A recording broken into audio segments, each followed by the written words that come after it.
Good morning, what is happening, guys? Welcome back to the channel and welcome back to another video. Today we are back in the garage with the 135 and we have an interesting little upgrade or modification that we're going to make to this car in the instrument cluster. So I ended up ordering these from Venoxy online and I found out about these guys in the One Addicts forum, which is like a BMW 1 Series forum. Saw a couple of other people were running these gauge faces and I thought that they looked pretty good. Now you can actually customize these to be pretty much anything that you want, but the fonts are almost identical to OEM and you can change the colors. You can do solid colors, you can do two tones kind of like I did. You can remove the kilometers also like I did. I think it's just a cleaner look. Or of course you can keep them. You can add in the M emblem like I did because I'm a ricer. Lots of options for customizations on these gauge faces and they're pretty easy to install. So I'm going to show you guys how to do it today. They will come with a protective film on top of them. I just removed them for the video and then it's got a film on the back. So it's a pretty easy install. If you guys are confused at all, they have a little manual here to show you how to do everything. The two torques to remove the actual instrument cluster are a T10. One thing that I do want to mention when you guys are doing this is likely have to recalibrate the needles on your instrument cluster. So you're going to want to pay attention to where your needles are currently at. So you'll see that's where my fuel is at, but everything else is dead set at 0. So you want to make sure that when we put the needles back on, obviously everything matches this. There's a couple of ways to do that and I'm going to show you in the video how we can make sure that everything is accurate and correct. But the first thing I'm going to do is actually take a photo of everything how it is right now, so I make sure when I put the needles back on that it's identical to where it was at before. So let's start with the removal. It's pretty simple. You have two T10s right up top there. We're going to take those out. We're also going to lower the steering wheel. Right here you've got a lever. You pull that down, pull it out a little bit. So down and out will give you probably the most amount of room. Also, you don't need to worry about disconnecting the battery for this install. Unplugging the instrument cluster won't throw any sort of errors or codes or anything like that.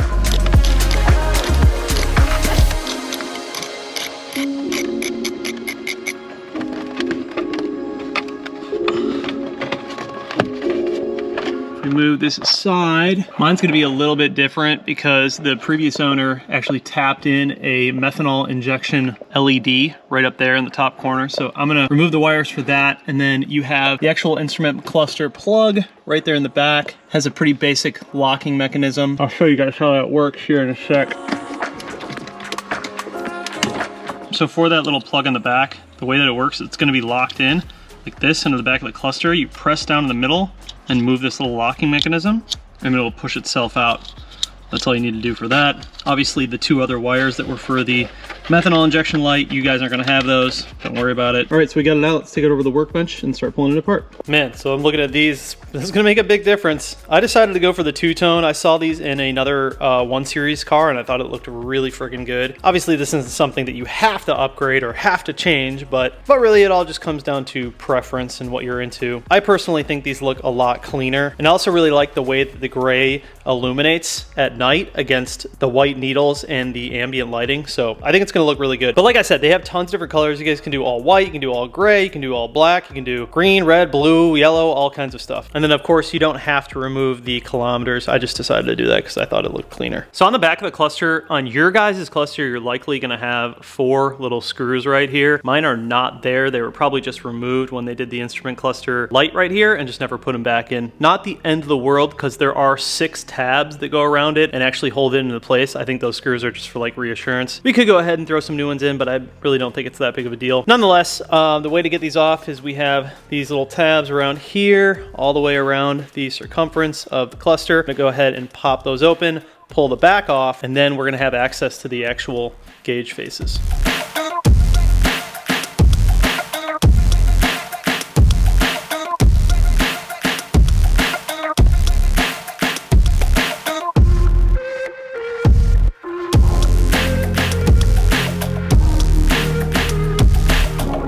All right, so at this point, I've seen this done a couple of different ways. For one, we do have to remove the needles. You're gonna wanna get a trim tool piece like this that we can stick underneath and slowly pry up. Just be very gentle with everything. You can move these, so also be wary of that. But no matter what you do, from what I've seen and what I've read, you are gonna have to recalibrate these because the car is gonna kind of throw them around and put them in different angles, even if you try to match them up to how they are now. We'll see what happens in our situation, but I took photos of everything to know exactly where they need to be, and it's just kind of like a trial and error thing once you remove them and you put them back on. And then what we'll need to do is remove the actual gauge faces right here. Now, one thing to keep in mind is yours will probably be glued down. These ones do not seem to be glued down. So someone probably already replaced these or changed something in here. But in your scenario, you'll likely need to use some heat and then go ahead and pull these off and glue them back down. There are 2 holes to make sure that everything lines up properly.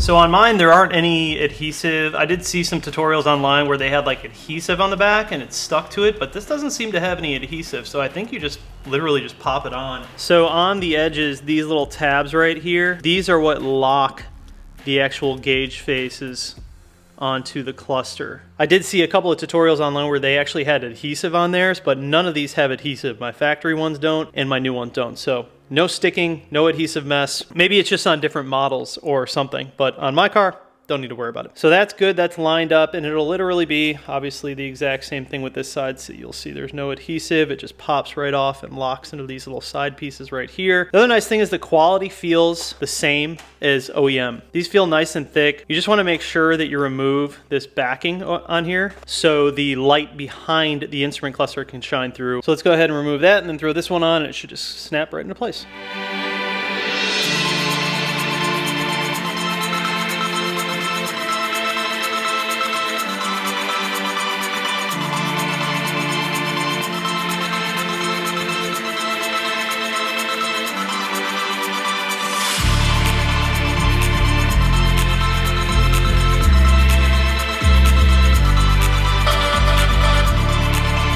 All right, so we got the new ones on, and I have just gently placed the needles on. I didn't actually click them all the way in. You can insert them, and then you'll need to really push down and click them in order to like permanently put them on. But I didn't do that because obviously we're gonna have to recalibrate these. So before you put the cover on, we'll go ahead and plug this in the car and see where the needles end up. I did obviously take photos of where everything was before so I can line it up perfectly. Obviously, everything is at 0 except for my fuel. So I want to make sure that these needles line up once the car turns on and calibrates to the old needles. All right, so I'm obviously going to be very careful with this and try and hold this as sturdy as possible and plug it in.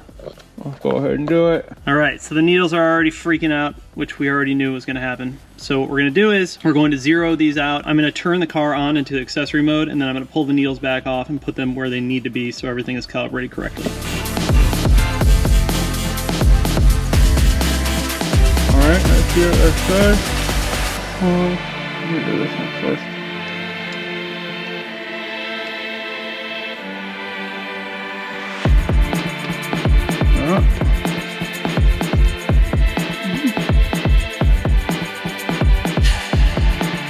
All right, got them lined up.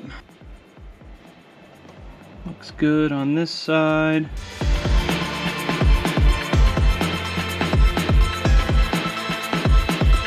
I think we're good. Looks pretty good to me. So now what I'm gonna do, I'm gonna disconnect the instrument cluster and then we can go ahead and reassemble everything and actually pop the needles in so they are permanently on, and then we'll go ahead and reinstall. All right, so now that everything is calibrated the way that we want it, we're gonna go ahead and snap these in fully and click them all the way down. All right, so let's go ahead and reassemble. It's the same way you pull it apart.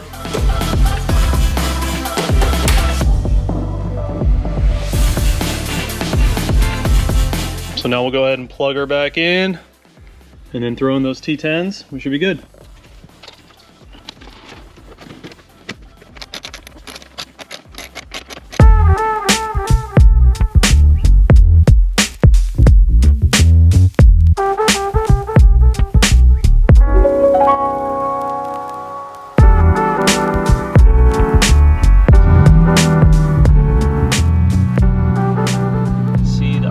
Work.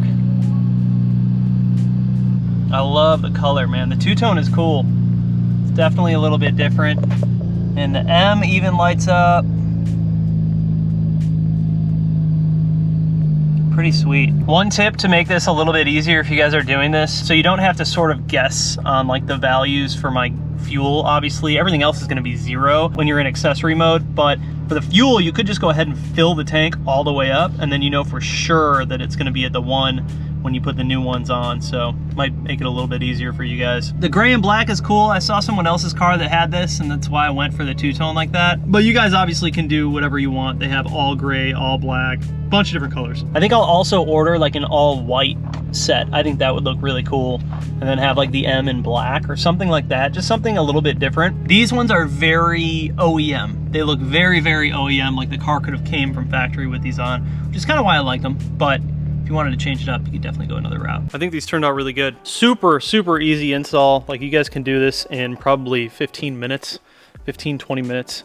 Just take your time with it. Gotta realign my steering wheel here. But yeah, I think overall they look really good. I wasn't trying to pick ones that made a massive difference. I just wanted something subtle and just a little bit different than stock, and I think these are good happy medium between OEM and something just a little bit more appealing on the eyes. These aren't like crazy expensive gauge faces, so I don't mind buying another set and just having them show up whenever they do. They took like 2 weeks to get here, but yeah, you guys, hope this helped you out. Pretty easy install today. Shouldn't take long, and as long as you get the needles recalibrated correctly, shouldn't have any issues. All right, guys, so that will be it for today's video. They make a bunch of different gauge styles for different cars. I'll have them linked down below. I'm not affiliated or sponsored by this company at all. I just found them in the One Addicts forum, which is like a BMW forum for 1 Series. Thought they looked pretty cool, something a little bit different, and I think they turned out pretty good. I do like the two-tone, but after seeing it in the car, I think I can do better. Kind of leaning towards all white or all gray. I'll live with these for a couple of weeks and see how I like them, and then maybe move on to something different. We'll see. Nonetheless, guys, I hope you enjoyed the video. Thank you so much for watching. I'll see you in the next one. Peace out.